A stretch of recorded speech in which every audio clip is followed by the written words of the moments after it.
Hey, welcome back everyone. I'm Teched Off, and if you haven't noticed by the title of the video already, today's video is going to be all about this Corsair M65 Pro RGB mouse. And I'd like to just show you some of the competition that's out there, the price you're going to pay for it obviously, some of its capabilities in the Q software, and give you my final opinion. So without further ado, let's get started, shall we? Alright guys, so to get into my favorite part of this mouse, which is all the RGB custom lighting effects, first thing you're going to want to do is download the Corsair Utility Engine software, or Q, right from Corsair's website, and this is what you're going to get once you open that up. As you can see, I have a mouse, the M65 Pro RGB, along with my K70 keyboard, and any other peripherals you decide to get, from Corsair at least, will appear up here, be it a headset or mouse pad, anything like that. So, with that said, we'll go through each of these one by one, starting with actions, where you can pretty much program any button to whatever you want it to do. It's pretty much a standard on today's flagships, nothing really new here. Nice feature. I never really use it personally, but to each their own, so that's there if you want it. Lighting effects, this is the fun part. I'll come back to this in just a second. We'll go a little more in depth. DPI, you can have different settings here. You can adjust DPI with these two little buttons on top of the mouse. As you can see, my default is down here. You can change the color that corresponds to each setting. You can change your default if you want. You can change each setting. I like to go in order just for ease of use and whatnot, but customize colors, custom colors, even the sniper button on the side, you can customize that as well. And I'll cancel that.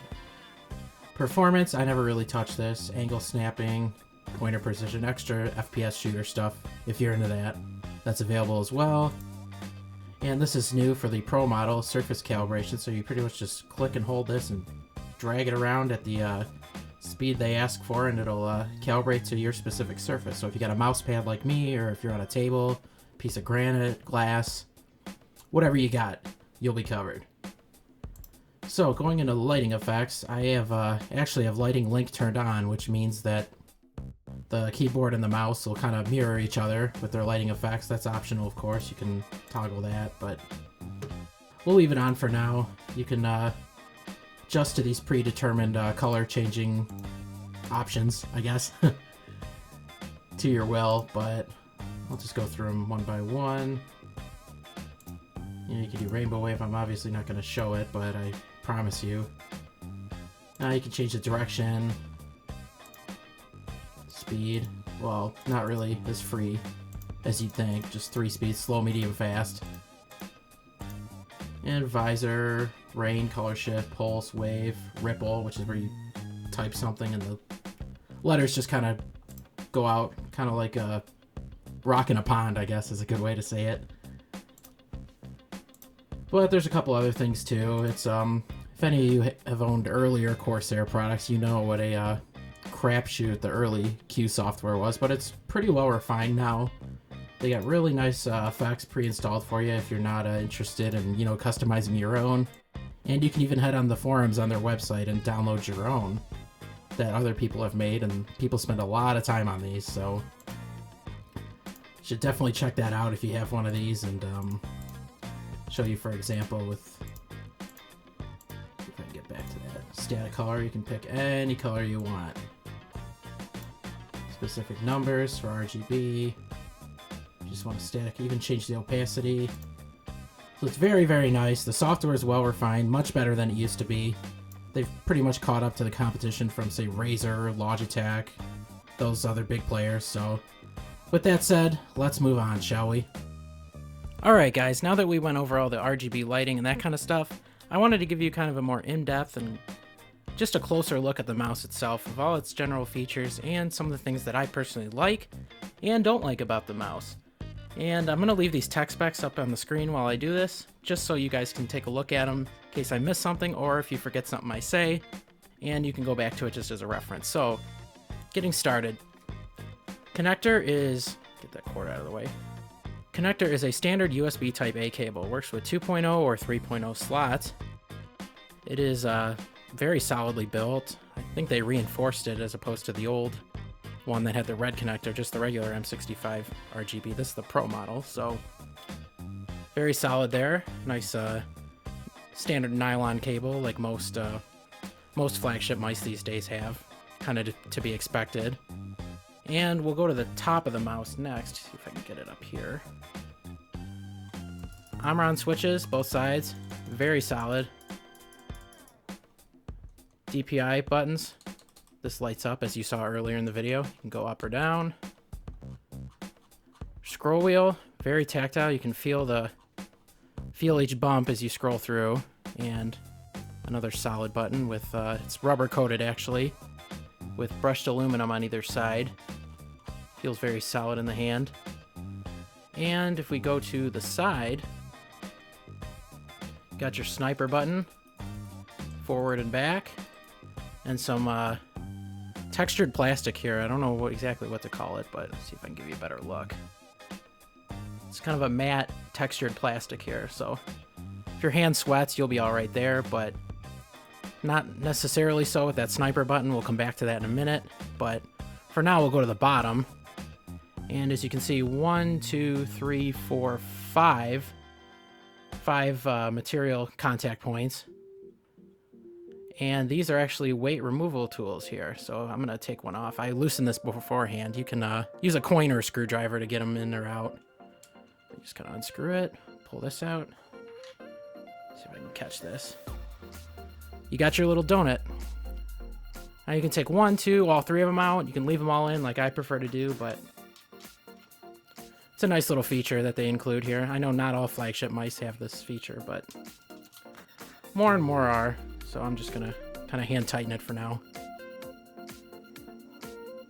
And as you can see on screen, they actually did switch back to an optical sensor as opposed to a laser sensor. I know I said this earlier, but they did get a lot of complaints. I've browsed the forums somewhat, and I guess this is a little more reliable.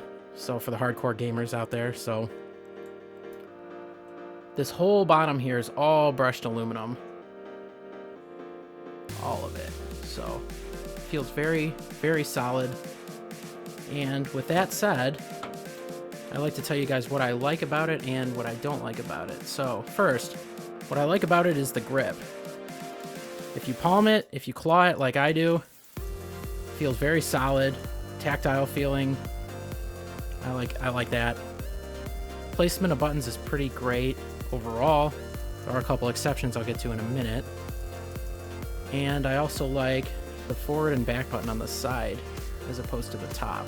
And this is just personal opinion. I know some of you guys may like it better up here and then just do the DPI control through software, but I like being able to adjust it on the fly if I'm, gaming or doing something like that, doing homework or whatever. So, and the shape, it just looks nice, doesn't it? All opinion based, of course, but what I don't like about it, first thing I don't like is the lighting. And what I mean by that is there's not really a lot of it compared to the competition. You got a little logo there, a little light there, and a shadow up here. Or if you look at some of Razer, some of their mice, huge RGB strip all along here and all along here. And I almost went for it. It looked really, really sexy, but I already had a Corsair keyboard, so I decided to stay in the family. So with their newer models, I wish they would add just a little more flair, a little more pizzazz to it. It looked really, really nice. And the other main gripe I have with this mouse is the placement of that sniper button there. And let me show you what I mean. If you're gonna palm it like a lot of you do, your thumb is like halfway under it, so I'm not a fan of that. And it is a kind of hard to show you. It is a glossy plastic as opposed to a matte like over here. So if you sweat, your thumb is gonna slip, and mine does quite a bit. Or if you claw it like me, you can kind of avoid it by keeping your thumb back here, but I prefer to rest my thumb on the side while I claw. I'm kind of an in-betweener there, but I wish the sniper button was either moved up here or just gone all completely, but it's there, for better or for worse. So very solidly built mouse. I love it. So with that, let's move on, shall we? Alright guys, so with all that said, where can you buy it? Well, as you saw before, it's on Corsair's website itself for about 60 bucks. You can head to places like Amazon, Best Buy, find it for anywhere between 50 and 60 bucks. And it's about mid-range price these days. Some new mice are even over 100 bucks for like a wireless one, but this one works for me. I do recommend it, even though Corsair did just come out with their new mouse that has the changeable side thumb slot thing, whatever, for an extra 10 bucks. But this is still a solid mouse. It's very solidly built. Like I said before, solid brushed aluminum. It's got solid Omron switches, nice DPI controls as opposed to the software-based one of Corsair's new mouse, and some of the other competition. So if you got a Corsair peripherals already, this is a solid addition to what you already have, and it'll do you great for a long time in the future as well. Alright guys, so knowing what you now know, and with everything that I've said about this mouse, do I still recommend it? Well, a couple weeks ago I would have, but now with the new Glaive RGB mouse, which you can check out on Corsair's website, it pretty much addresses all my concerns that I had with this mouse here. The whole issue with the sniper button being in a pretty bad spot in my opinion, plus the it's pretty slippery if you sweat like I do. My hands get pretty darn sweaty, so it's still a good mouse if you're solely an FPS gamer and like a nice solid built mouse. I'd still recommend it in that regard, but let me know in the comments what mouse you guys are rocking below, and we can talk mice. So thanks again for watching, guys. Please like the video if you liked it, subscribe to my channel if you want to see more of this kind of stuff, and I will see you guys next time. Peace.